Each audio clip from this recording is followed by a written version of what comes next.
Hello everyone. So we are back again for our further discussion now. जैसे कि हमने पहले देखा था कि हमने सेल के बारे में पढ़ा था, उसकी सेल थ्योरी देखी, उसकी ओवरव्यू देखा, किस तरीके से साइंटिस्ट की हिस्ट्री रही है, कि उनकी वर्किंग कैसी रही है। ठीक है, तो ये तो हमारे पिछले लेक्चर में हमने पढ़ा था। आज हम पढ़ेंगे प्रोकैरियोटिक सेल के बारे में और नेक्स्ट लेक्चर में हम पढ़ेंगे यूकैरियोटिक सेल के बारे में। ओके, तो आज सबसे पहले हम देखने वाले हैं इसकी कैरेक्टरिस्टिक्स क्या रहने वाले हैं और कंप्लीट जो अपना ये है प्रोकैरियोटिक सेल जिसको हम बहुत डीपली स्टडी करने वाले हैं। ठीक है, तो first of all we will talk about its characteristics. So सबसे पहले देखो कि हम क्या कर रहे हैं कि कैरेक्टरिस्टिक्स में क्या देखेंगे कि मैंने एक निमोनिक बनाया है। सबसे पहले देखेंगे कि इसके एग्जाम्पल्स क्या रहने वाले हैं। तो ये बीजीए मीन्स के ब्लू ग्रीन एल्गे, ठीक है, ये साइनोबैक्टीरिया यहाँ मिलेगा। फिर और कहाँ मिल सकता है ये अपने को, ये मिलेगा अपने को माइकोप्लाज्मा में, और फिर एक और मिलेगा अपने को PPLO मीन्स के प्लूरो निमोनिया लाइक ऑर्गेनिजम्स। ये तो इसके एग्जांपल्स है प्रोकैरियोटिक सेल के। अब मैंने एक निमोनिक बनाया है जैसे MOSS, इससे हम देखेंगे। एम से बोलेंगे कि इसकी जो मल्टीप्लिकेशन है ना वो बहुत फास्ट है, मल्टीप्लाई वेरी फास्ट। क्यों? क्योंकि इनका जो शेप है ना, शेप वो बहुत शेप नहीं साइज बहुत छोटा है, स्मॉलर साइज की ये प्रेजेंट होता है। ठीक है, तो स्मॉलर साइज होने की वजह से, यूनिसेलुलर ऑर्गेनिज्म होने की वजह से इनका जो मल्टीप्लिकेशन होगा वो बहुत फास्ट होगा एज कम्पेयर टू अस और eukaryotic cells. Okay, eukaryotic cells में बहुत पेचीदा रहने वाला है, तो वो हम नेक्स्ट लेक्चर में स्टडी करने वाले हैं। तो एम से पता चल गया कि इनकी मल्टीप्लिकेशन बहुत फास्ट रहने वाली है। ओ से हम क्या देखेंगे कि इसका जो ऑर्गेनाइजेशन है, ऑर्गेनाइजेशन, ये ऑर्गेनाइजेशन फंडामेंटली सिमिलर मिलेगा अपने को। ठीक है, last that is shape. Shape इसमें वेरी करता रहता है। शेप में भी फर्दर पता क्या है कि इसका ना शेप चेंजिंग नेचर है, जिसे हम प्लियोमॉर्फिक,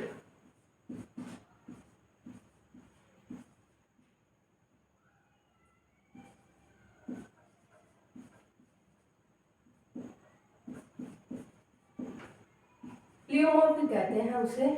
ये जो शेप चेंजिंग नेचर होता है या फिनोमिना होता है उसे प्लियोमॉर्फिक कहते हैं। ठीक है, प्लियोमॉर्फिक इन नेचर। तो शेप देखेंगे कि इसके बेसिकली 4 शेप अपने एनसीईआरटी में डिस्कस की है। Let's discuss them. मींस की रॉड शेप सबसे पहले हम देखेंगे। इस तरीके से हम बोल सकते हैं कि इस तरीके से हमारा ये रॉड शेप का कौन सा मिलेगा हमें, बैसिलस। ठीक है, ये तो फर्स्ट। सेकंड हम बोल सकते हैं कि स्पाइरल में कैसा मिलेगा, इस तरीके से स्पाइरल में हम बोल सकते हैं, तो उसमें मिलेगा हमें स्पाइरेलम। थर्ड कोमा शेप बोल सकते हैं। कोमा शेप में हमें मिलेगा इस तरीके से, अपना कोमा लगाते हैं, इसमें मिलेगा हमारा विब्रो। Last one is that is हम सर्कुलर बोल सकते हैं या फिर राउंड बोल सकते हैं, तो ये हमारा मिलेगा कोकस में। तो ये हम लोगों को 4 शेप बताए गए हैं किसके, सेल के, प्रोकैरियोटिक सेल के। रोड शेप बैसिलस में मिलेगा, स्पाइरलम में मिलेगा, और कोमा शेप मिलेगा विब्रियो में, और सर्कुलर मिलेगा कोकस में। पता है, एक एग्जांपल के साथ मैं अच्छे से क्लियर करती हूँ कि ये शेप चेंजिंग फिनोमिना जिसे हम प्लियोमॉर्फिक नेचर कहते हैं, तो किस तरीके से होता है। क्या होता है कि मान लो कि अपने को हम किसी भी डिजीज से सफर कर रहे हैं, फॉर एग्जांपल उसमें एंटीबायोटिक डॉक्टर ने दी हमें बैसिलस के, जैसे हमने यूज की और प्लियोमॉर्फिक नेचर बोला गया कि शेप चेंजिंग नेचर हमने जैसे कि इसे बताया, तो ये बाय चांस ही किसी भी पर्टिकुलर किसी में भी चेंज हो सकता है। मान लो कि ये कोकस में चेंज हो गया, डॉक्टर ने कौन सी दी थी, बैसिलस नाम के एंटीजन दिया था उन्होंने, एंटीबायोटिक जो दी थी उसमें बैसिलस प्रेजेंट था, बट हमने जब हमारा ये चेंज हो चुका है कोकस में, तो अब बैसिलस वाला कोकस का काम तो करने वाला नहीं, उसको तो ठीक करेगा नहीं, तो हम क्या सोचते कि ना भाई डॉक्टर गलत पकड़ लिया, उसने तो देना कुछ था, दे कुछ दिया, ऐसा कुछ नहीं होता। उन्होंने ये दी सही थी, अब उन्हें क्या पता था कि घर पहुंचते पहुंचते या कुछ टाइम बाद अपना ये शेप चेंज कर जाएगा और ये कन्वर्ट हो जाएगा किसी और पर्टिकुलर शेप में। तो आप खुद भी एक डॉक्टर बनने वाले तो पहले से जज मत करना कि किस तरीके से क्या पूछ रहा है, कि भाई वो गलत है या नहीं, सब सही है। ठीक है, तो अपने को ये क्लियर हुआ कि प्लियोमॉर्फिक या शेप चेंजिंग नेचर क्लियर हुआ आपको। ठीक है, अभी हम देखेंगे कि इसमें किस टाइप की ऑर्गेनेलीज प्रेजेंट होते हैं, किसमें, प्रोकैरियोटिक सेल में। तो हम देखेंगे कि इसमें कोई भी ऑर्गेनेली प्रेजेंट नहीं होती है, नो ऑर्गेनेली प्रेजेंट, ये प्रेजेंट का साइन है। ओके, मतलब कि नहीं तो इसके अंदर में single membrane bound organelle present होती है, single membrane bound organelle present होती है, और ना ही डबल वाली प्रेजेंट होती है। तो भाई इसमें होता क्या है वो भी हम देखेंगे कि इसमें एक्चुअली में एक ऑर्गेनेली तो है, बट वो किस टाइप की ऑर्गेनेली है, कैसे है, वो देखेंगे हम। तो देखो कि इसमें ना तो सिंगल मेम्ब्रेन बाउंड प्रेजेंट होती है, ना ही double membrane bound. Let us take some example. इसमें एग्जांपल कौन से होंगे, मैं एम एन पी मीन्स के माइटोकॉन्ड्रिया, न्यूक्लियस एंड प्लास्टिड, ये तीन अपने डबल मेम्ब्रेन बाउंड मिलेंगे। सिंगल मेम्ब्रेन बाउंड में कौन सी होंगी, other than these three, means की endoplasmic reticulum, centriole, centrosome, microbodies, Golgi bodies, vacuoles, ये अपने सारे सिंगल मेम्ब्रेन बाउंड रहने वाले हैं। ठीक है, तो भाई इसमें ना डबल है ना इसमें सिंगल है, तो है क्या वो देखेंगे। तो इसमें प्रेजेंट होती है ऐसी ऑर्गेनेली जिसकी आउटर कवरिंग ही नहीं होती। ऐसी कौन सी कवरिंग होती है, ऐसी कौन सी ऑर्गेनेली होती है, तो वो होती है राइबोसोम्स। तो इसमें प्रेजेंट होती है राइबोसोम्स प्रेजेंट होते हैं। क्यों, क्योंकि इनके ऊपर कवरिंग नहीं होती है, आउटर कवरिंग जो बोलते हैं वो नहीं होती। तो ये अपने को चीजें क्लियर हुई। अब क्या रहने वाला है, ये चीजें हमने देखी, अब इसका जेनेटिक मटेरियल देखते हैं। तो जेनेटिक मटेरियल में क्या रहता है, ये अपना जेनेटिक मटेरियल। अब हम इसकी स्टडी करेंगे तो इसका जो जेनेटिक मटेरियल रहता है वो नेकेड रहता है, मीन्स कि स्कैटर्ड मिलेगा। क्यों स्कैटर्ड मिलेगा, क्योंकि इसमें कोई भी न्यूक्लियस प्रेजेंट होता ही नहीं है। अब न्यूक्लियस प्रेजेंट नहीं होता, इस वजह से ये नेकेड मिलेगी। अब नेकेड क्यों मिलेगी, क्योंकि इसके अंदर ये नेकेड मिलेगी, अपने को नेकेड मिलेगी क्योंकि इसके अंदर कोई भी हिस्टोन प्रोटीन प्रेजेंट नहीं होती है। अब ये हिस्टोन प्रोटीन क्या है, लेट्स डिस्कस इट। तो देखो हिस्टोन प्रोटीन मतलब कि फॉर एग्जांपल हमें कहीं पर भी ट्रैवल करना है तो हम क्या करते हैं कि अब थोड़ी सी ही स्पेस में, मीन्स कि एक ट्रॉली बैग ही ले लो फॉर एग्जांपल, तो उसमें हम क्या करते हैं कि सामान डालते हैं। अब जाना हमें 5 दिन के लिए, सामान कैरी हमें थोड़ा सा ही करना है, एक ही स्पेस में डालना है, तो हम क्या करते हैं उस ठूसने पे लग जाते हैं। किसी तरीके से हम ये भी डालें ये भी डालें। गर्ल्स का तो होता ही है कि एक पर्टिकुलर कोई भी ड्रेस डाली है उसी की मैचिंग ईयरिंग भी होंगी, रबर बैंड भी होगा, बैंगल्स भी होंगे, हील्स भी होंगे। अब इतनी सारी चीजें आएंगी कैसे, तो वो सारी की सारी ऐसे कॉम्पैक्ट वो क्या करेंगी, एडजस्ट करेंगे चीजों को। तो ये जो एडजस्ट करना है किसको, डीएनए को, इसलिए इसके अंदर में तो अब जगह ही नहीं दे रखी, वो पर्टिकुलर स्पेस ही नहीं दे रखा, तो वो तो ऐसे बिखरा ही मिलेगा। तो इसी वजह से ये एडजस्टमेंट मीन्स की पैकेजिंग ऑफ डीएनए नहीं हो पाता है उसमें। तो ये हिस्टोन प्रोटीन का मतलब होता है कि पैकेजिंग ऑफ डीएनए। अब ये होता ही नहीं, इसलिए ये नेकेड मिलता है। यहाँ पर हम दिखाएंगे कि यहाँ जैसे न्यूक्लियोइड और जिनोफॉर्म में मैंने बताया है कि भाई ये स्कैटर्ड मिलेगा, ऐसे बिखरा हुआ मिलेगा अपने को। तो ये इसके कैरेक्टरिस्टिक्स के बारे में अपने को क्लियर हुआ सारी चीजें। ये सारी चीजें इसके कैरेक्टर्स में थे, जहाँ पर हमने कंप्लीट इसके एग्जांपल भी देख लिए, स्ट्रक्चर भी देख लिया, कुछ नियमोनिक के साथ में ये चीजें भी क्लियर हो गई। इसके ऑर्गेनेलीज कौन सी प्रेजेंट है, किस टाइप की है, वो भी हमने देख लिया। यहाँ पे फिर हमने जेनेटिक मटेरियल भी डिस्कस कर लिया कि किस तरीके से रहता है। अब जो मेन मुद्दा है वो है अपने स्ट्रक्चर का, और आपके एग्जाम में स्ट्रक्चर से भर भर के क्वेश्चन आते हैं। और रिटन एग्जाम की बोले तो प्रोकैरियोट में आप ये बता दो, ये ओवरव्यू दे दो और ये दिखा दो, इसके बेस पे आप बहुत कुछ लिख दोगे। अभी मैं बताती हूँ। देखो ये अपना प्रोकैरियोटिक सेल है, ठीक है। इसमें सबसे पहले हम देखेंगे देखेंगे ग्लाइकोकैलिक्स, जो कि आउटर मोस्ट कवरिंग है। इसका काम क्या होता है? एडिशन का काम होता है, प्रोटेक्शन का काम होता है। तो एडिशन किसकी वजह से करता है? ये म्यूकस और पॉलीसेकेराइड की वजह से। तो म्यूकस और पॉलीसेकेराइड को जब हम कंबाइन करते हैं तो म्यूकोपॉलीसेकेराइड बनता है। ठीक है, अब आते हैं कि सेल वॉल। सेल वॉल अपने को अभी तक सारी चीजें पता है कि सेल वॉल क्या होता है भाई, आउटर मोस्ट लेयर होती है और ये आउटर मोस्ट है, इसी वजह से प्रोटेक्शन प्रोवाइड करेगी। अब ये जो सेल वॉल है ना, वो किसकी बनती है? पेप्टिडोग्लाइकन की बनती है। अब ये जो पेप्टिडोग्लाइकन है ना, इसको तोड़ के बताते हैं। पेप्टिडोग्लाइकन ये दो से बनता है। पेप्टिडो मीन्स की पेप्टाइड, और पेप्टाइड क्या बनता है? अपना पॉलीमर ऑफ एमिनो एसिड। ठीक है, अब ये जो ग्लाइकन है मीन्स की शुगर। शुगर ना, इसके अंदर दो टाइप के प्रेजेंट होते हैं, नैम और नैग। नैम बोले तो N acetyl muramic acid. Okay, N acetyl muramic acid. और नैग बोले तो एन एसिटाइल ग्लूकोजामिन।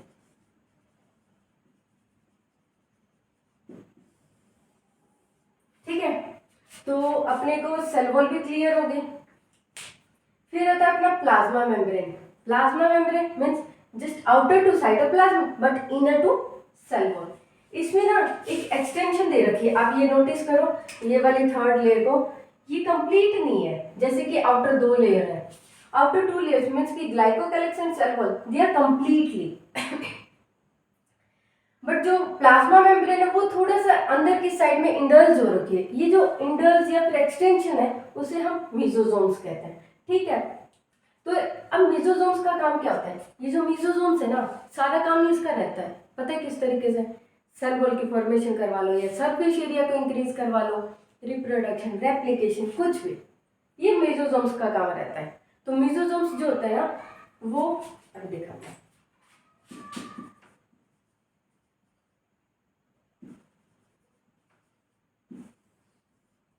अपनी जो ये मीसोसोम्स रहती हैं, ये ट्यूब्यूल्स के फॉर्म में भी हो सकती हैं, वेसिकल्स के फॉर्म में भी हो सकती हैं, और ये अपने ट्यूब्यूल्स, वेसिकल्स और लैमेले, ये तीन फॉर्म में एग्जिस्ट कर सकते हैं। मतलब किसी में ट्यूबल्स के फॉर्म में मिल सकती है, किसी में वेसिकल्स है, किसी में लैमेले। तो मेसोसोम्स भी अपने को क्लियर हो गया। ठीक है, अब देखते हैं कि न्यूक्लियोइड। अभी जैसे मैंने बताया था आपको यहाँ पर कि यहाँ पर हिस्टोन प्रोटीन प्रेजेंट नहीं होते, कोई भी आटोमोस्ट स्ट्रक्चर प्रेजेंट नहीं होता, क्योंकि न्यूक्लियस तो होता ही नहीं है, इसमें ट्रू न्यूक्लियस नहीं होता। प्रिमिटिव प्रोकैरियोट्स में क्या होता है? प्रिमिटिव न्यूक्लियस मिलता है, मीन्स की वेल डिफाइंड न्यूक्लियस नहीं मिलेगा। इसकी वजह से जो अपना जेनेटिक मटेरियल होता है वो नेकेड मिलेगा, और जो कि स्कैटर्ड मिलेगा, स्कैटर्ड फॉर्म में। ठीक है, मीन्स कि बिखरा हुआ डीएनए यहाँ पर प्रेजेंट होता है। फिर ये है पॉलीराइबोसोम्स और पॉलीसोम्स, यहाँ बताते हैं इसको भी। तो ये देखो, ये एक एमआरएनए है,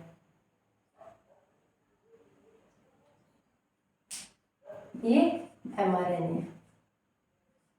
ठीक है, इसके ऊपर कुछ इस टाइप से स्ट्रक्चर्स प्रेजेंट है जिसे हम राइबोसोम्स कहते हैं। इस कंप्लीट स्ट्रक्चर को पॉलीराइबोसोम्स और पॉलीसोम्स अपनी एनसीईआरटी में मेंशन किया गया है। पॉलीराइबोसोम्स भी बोलते हैं या फिर पॉलीसोम्स भी कहते हैं। ठीक है, तो यहाँ तक की चीजें क्लियर हुई। अभी यहाँ पर एक और स्ट्रक्चर प्रेजेंट है, दैट इज प्लाज्मिड। मतलब कि हमारे पास में डीएनए ऑलरेडी है, ये रहा, ये स्कैटर्ड डीएनए अपने पास में मिल गया, इसके ऊपर में आउटरमोस्ट कवरिंग नहीं होती है, इस वजह से ये स्कैटर्ड होता है। लेकिन प्लाज्मिड के अंदर भी एक स्पेशल टाइप का एक्स्ट्रा क्रोमोसोमल डीएनए प्रेजेंट होता है। आपके एग्जाम्स में क्वेश्चन पूछ लिया जाता है कि किसी में ऐसा कौन सी ऑर्गेनेल या ऐसा कौन सा पोर्शन है प्रोकैरियोटिक सेल के अंदर जिसमें एक्स्ट्रा क्रोमोसोमल डीएनए प्रेजेंट होता है, तो वहां आप प्लाज्मिड मेंशन करके आओगे। ठीक है, क्लियर हुआ? अभी राइबोसोम्स लास्ट में रहता है अपने, ये राइबोसोम्स। राइबोसोम्स का क्या काम है? तो ये पहले, उससे पहले साइटोप्लाज्म देख लेते हैं। साइटोप्लाज्म क्या है? ये जो फ्लूइड फिल्ड मैट्रिक्स है जिसके अंदर में ये सारा का सारा चीजें प्रेजेंट होता है, उसे साइटोप्लाज्म कहते हैं। ठीक है, फ्लूइड फिल्ड मैट्रिक्स को साइटोप्लाज्म कहते हैं। राइबोसोम्स, ये देखो यहाँ पे ध्यान से देखो, तो ये प्लाज्मा मेम्ब्रेन से अटैच्ड है। ठीक है, तो ये जो प्लाज्मा मेम्ब्रेन से आपने मेंशन करना है कि जो राइबोसोम्स होते हैं वो प्लाज्मा मेम्ब्रेन से अटैच्ड होते हैं, सरफेस के ऊपर प्रेजेंट होते हैं प्लाज्मा मेम्ब्रेन की। और ये बनता किससे? आरएनए और प्रोटीन से। अब आरएनए 3 टाइप के होते हैं, आरआरएनए, एमआरएनए, टीआरएनए। तो यहाँ पे स्पेशल टाइप में हम आरआरएनए मेंशन करें, राइबोसोमल आरएनए। एमआरएनए बोले तो मैसेंजर आरएनए, और टीआरएनए बोले तो ट्रांसफर आरएनए।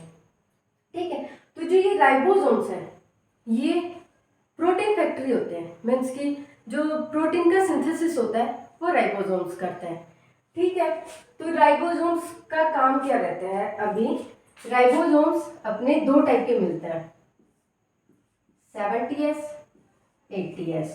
लेकिन प्रोकैरियोट्स में ये मिलेगा अपने को प्रोकैरियोट्स में, और ये मिलेगा अपने को यूकैरियोट्स में। तो हम क्या देखेंगे कि राइबोसोम्स 70S मिलता है अपने को। अब 70S मिला, 70S को फर्दर हमने तोड़ा 2 में, 30S और 50S। मैथ की कैलकुलेशन मत करना आप कि भाई 30 और 50 तो 80 होते हैं मैम, 70 कैसे? ये बायोलॉजी की टर्म में बोलेंगे। तो ये 30S और 50S, ये जो S है ना ये डिनोट करता है रैटबर्ग यूनिट को। ठीक है, इसमें 30S और 50S मिलता है। तो ये अपने को क्लियर हुआ। अभी कुछ चीजें रहती हैं, तो देखो यहाँ पर फ्लैजिला और पिलाई, फिम्ब्रे भी होता है क्या? ये कुछ सरफेस स्ट्रक्चर्स मिलते हैं अपने को। फ्लैजिला जो कि मोटिलिटी में काम आता है, अगर फ्लैजिला प्रेजेंट है तो वो मोटाइल हुआ, और अगर नहीं है तो वो नॉन मोटाइल होगा। ठीक है, जो फ्लैजिला होता है वो फ्लैजिलिन प्रोटीन का बना होता है। ठीक है, पता चल गया इसका फंक्शन क्या होता है, मोटिलिटी में हेल्प करता है। Now last one is that is पिलाई। पिलाई पिलिन प्रोटीन से बनता है, और इसका जो मेन काम रहता है वो मेटिंग और कंजुगेशन में हेल्प करता है ये। ठीक है, उसी तरीके से कुछ ना बिल्कुल इनसे भी छोटे छोटे सरफेस के ऊपर ब्रिसल लाइक स्ट्रक्चर्स प्रेजेंट होते हैं जो कि अटैचमेंट्स में काम करते हैं। तो ये आपको प्रोकैरियोटिक सेल हमने कंप्लीट डिस्कस कर लिया है, किस तरीके से इसमें हर एक पार्ट का काम रहता है, हर एक चीज आपने क्लियर कर लिया। तो इस तरीके से आपने ये कंप्लीट, आपको अगर एग्जाम में आता है कि प्रोकैरियोटिक सेल के बारे में बताओ, तो पहले हम क्या सोचते थे, वही जो 4 लाइन रट ली हमने, प्रो में ये, यू में ये, प्रो में ये, यू में ये, वो वाली छोड़ दो। अब बहुत कुछ है, तो इतना कुछ है इधर, और ये डायग्राम को तो आप 2-3 पेज में बहुत अच्छे से डिटेल में समझा सकते हो। ठीक है, तो ये अपना प्रोकैरियोटिक सेल आज कंप्लीट हुआ। कल के हम लेक्चर में हम करने वाले हैं यूकैरियोटिक सेल, और फिर हम इन प्रोकैरियोटिक और यूकैरियोटिक के बीच में डिफरेंस देखेंगे। So thank you.